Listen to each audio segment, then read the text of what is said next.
Halo, pada video kali ini kita akan mempelajari mengenai OSI layer. Perkenalkan, nama saya Yesha Selvani Agita Revon Sabela.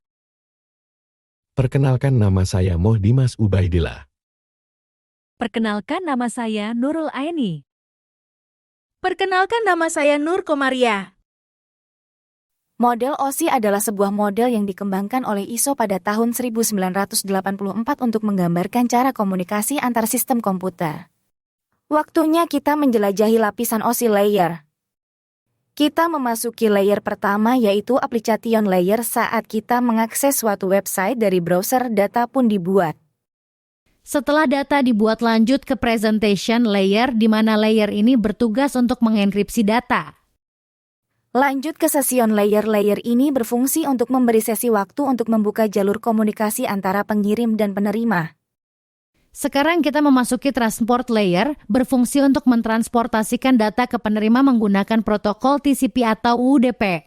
Data diubah menjadi segmen pada protokol data unit. Selanjutnya adalah network layer, berfungsi untuk menentukan IP sumber dan tujuan, serta mencari rute terbaik agar pengiriman efisien. Pada layer ini juga mengubah segmen menjadi paket, agar transfer data lebih efisien.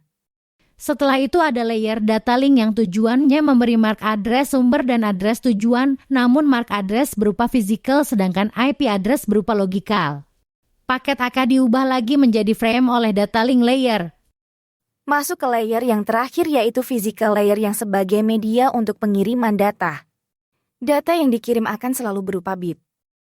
Perjalanan pun dimulai, data dikirim dari internet service provider yang secara otomatis dapat menemukan media atau kabel yang akan ditempuh.